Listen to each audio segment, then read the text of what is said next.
어, 우리가 잘 알고 있는 요셉의 아들을 야곱의 아들로 이렇게 인정해주는 이야기고, 그러면서 동시에 이 므낫세와 이 에브라임이 이 야곱에게 축복을 받는 이야기로 되어 있습니다. 그런데 우리가 잘 알고 있는 것처럼 요셉의 이 두 아들이 12족속에 들어가기도 하고요. 또 남유다와 북이스라엘이라고 하는 이 북이스라엘의 나라의 가장 큰 족속이 에브라임 족속이 되는 거죠. 그러니까 12족속에 요셉의 아들 2명이 그렇게 편입이 되는 거고, 그러니까 손자가 되는 게 아니고 야곱의 아들이 되는 거예요. 그러니까 할아버지가 아버지로 바뀌는 이 과정이 지금 이 48장에 있는 말씀이에요. 왜 그랬을까라고 생각하면 첫 번째는요, 이 요셉의 아들들이 이후에 또 다른 아들들이 있었다는 거예요. 그런데 이 두 아들만 성경에 있는 말씀에 보면은 이스라엘의 이름을 가지고 있어요. 그러니까 애굽의 유산을 받는 게 아니라 그 아브라함과 이삭과 야곱이라고 하는 그 이스라엘의 그 아버지의 조상으로부터 오고 있는 그런 이름을 받으면서 애굽으로부터 오는 그런 애굽의 이 라인이 아니라 바로 믿음의 라인으로 이름을 사용하고 있는 거죠. 그러면서 동시에 그 두 아들의 이름을 창세기 41장에 있는 말씀에 보면 한번 찾아볼까요? 창세기 41장에 두 아들의 이름의 뜻이 있어요. 41절 41장 51절에 있는 말씀에 보면 요셉이 그의 장남의 이름을 므낫세라 하였으니 하나님이 내게 내 모든 고난과 내 아버지의 온 집 일을 잊어버리게 하셨다 함이요. 이렇게 돼 있어요. 그러니까 므낫세라고 하는 이름의 뜻이 뭐냐면 잊어버리겠다라는 뜻이에요. 그러니까 그 전에 있었던 고난, 그 아픔, 그거를 하나님의 은혜로 덮어줘서 잊어버리겠다, 이런 뜻의 의미를 가지고 있다는 거예요. 두 번째 52절에 있는 말씀에 차남의 이름은 에브라임라고 했다니까 하나님이 나를 내가 수고한 땅에서 번성하게 하셨다 함이더라. 이 번성하겠다라는 게 에브라임이란 뜻이라는 거예요. 그러니까 창성함이란 뜻의 의미를 가지고 있죠.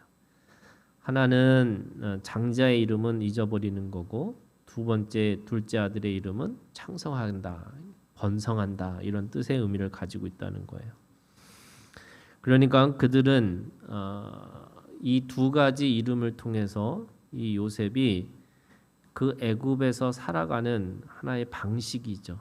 그러니까 어떤 방식이냐면 그 고난을 은혜로 버티는 거고, 그러니까 은혜로 버텨서 이기고 내가 견디고 그래서 그 속에서 은혜로 살겠다, 이런 뜻의 의미가 므낫세의 의미가 있는 거예요.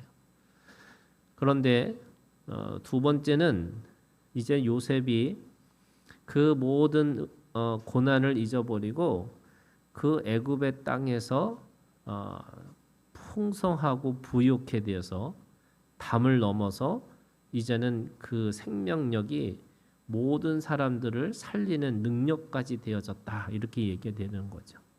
그러니까 그 이름이, 두 번째 이름이 에브라임이라는 뜻의 의미를 가지고 있는 거예요.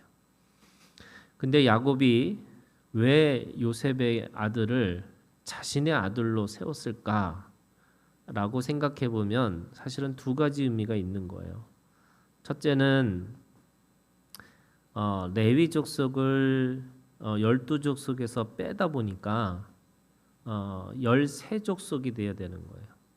그러니까 12족속이 땅을 차지하고 한 족속 레위 족속은 땅을 차지하지 않고 하나님의 소유, 하나님의 기업이 되게 하신 것으로 인해서 사실은 12아들 중에 13아들을 만들어야 되는 거예요. 그래서 요셉의 두 아들을 자신의 아들로 바꾼 거죠. 근데 이거는 이제 이게 나중에 결론적인 이야기고 더 큰 의미는 우리가 잘 알고 있는 것처럼 육적인 장자의 권리는 유다가 가졌게 됐어요. 그런데 원래 하나님이 주신 영적인 그 장자권은 요셉에게 주셨다는 거예요. 영적인 장자권, 이 장자권이라는 거는 다른 아들보다 2배를 주는 거예요. 그러니까 요셉에게 주는 영적인 이 장자권이 두 아들을 이 야곱의 아들 두 아들로 삼아서 다른 아들이 갖는 한 몫을 이 요셉은 2몫으로 갖게 되었다. 이런 뜻의 의미가 있는 거예요. 그래서 하나님이 요셉의 라인이죠.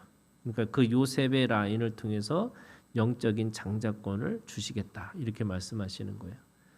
그래서 예수님이 육적으로는 유다의 족속으로 와요. 그게 유다의 장자권이에요.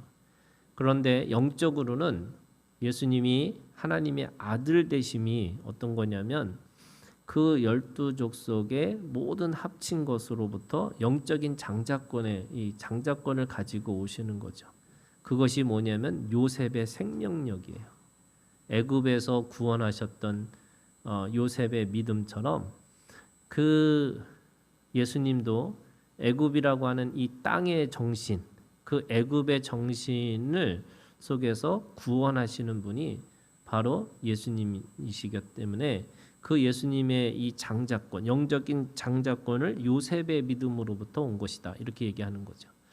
성경에서 가장 예수님처럼 예수님의 그런 모습을 했던 사람이 누굴까라고 하면은 요셉을 이야기를 해요. 왜냐하면 요셉은 성경이 어디에도 물론 그가 상처도 있고 또 많은 고난도 있었지만 하나님 앞에 원망하는 말이 없어요. 그리고 그 요셉의 믿음을 통해서 애굽에서 가나안 땅으로 들어가게 하시는 것이 바로 이 요셉의 이 믿음을 통해서 나오는 거예요. 그렇기 때문에 예수님은 육적으로는 이 가룟 유다의 이 혈육적인 이 계통을 받고 오셨지만 영적으로는 이 요셉의 믿음을 통해서 오시는 것, 이 영적인 장자권을 가지고 있는 거죠. 그런데 오늘 이 야곱이 오늘 말씀에 보면은 축복을 해요. 둘 다 축복하는 거죠. 그러니까 둘 다 한 자리씩 다 차지하는 하나의 족속이 되는 거가 다 둘 다 축복을 받은 족속인 거예요. 근데 그럼에도 불구하고 이 장자의 므낫세보다 이 차남인 이 에브라임을 이 손을 엇갈리게 해서 축복을 달리하고 있는 거예요. 왜 그렇게 했을까? 오늘 말씀해 보니까 17절에 창세기 48장 17절이에요. 요셉이 그 아버지가 오른손을 에브라임의 머리에 얹은 것을 보고 기뻐하지 아니하여 이렇게 돼 있어요.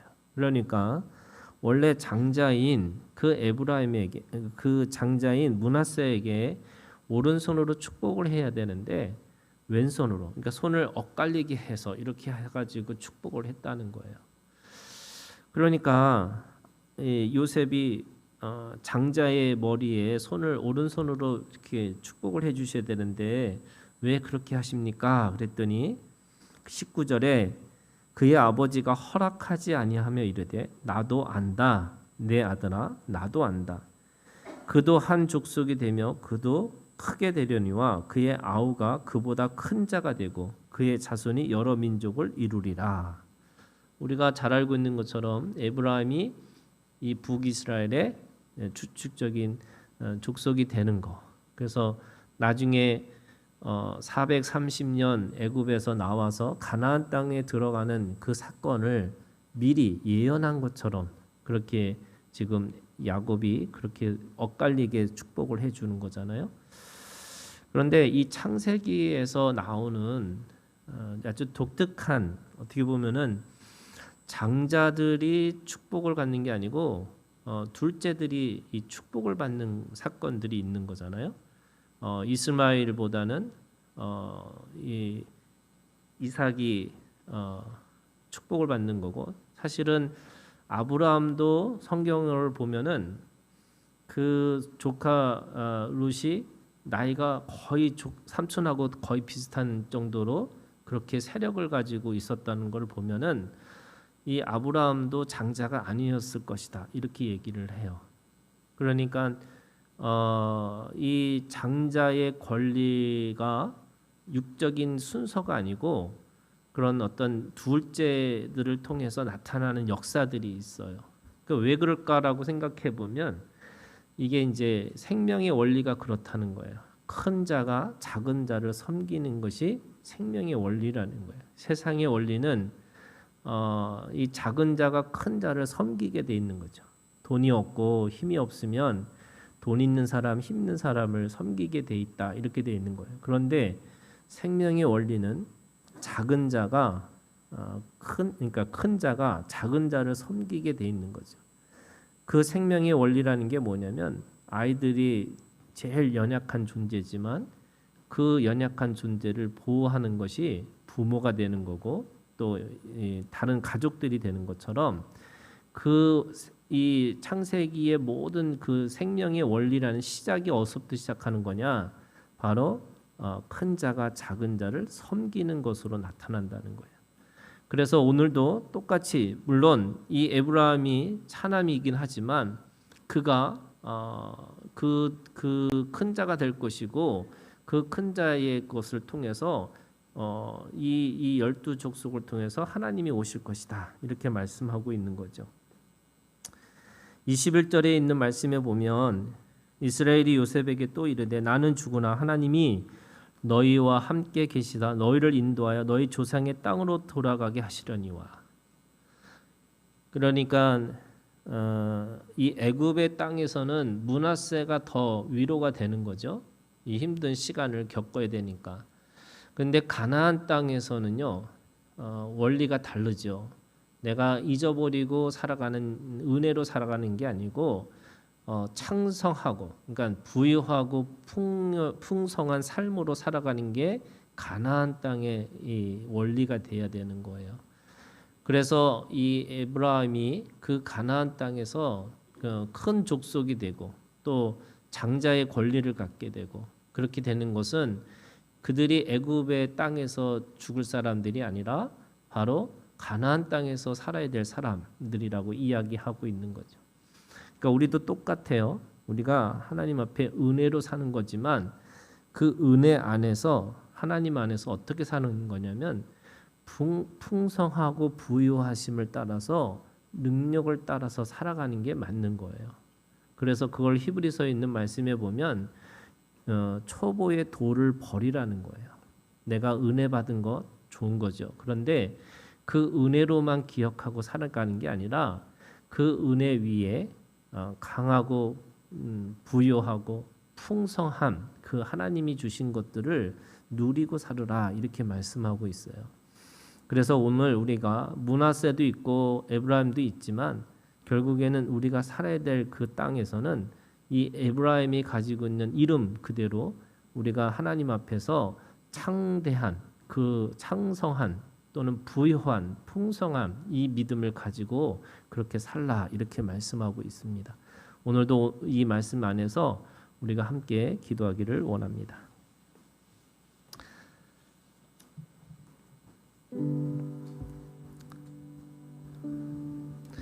우리 함께 기도하겠습니다. 요셉의 믿음이 있습니다, 여러분.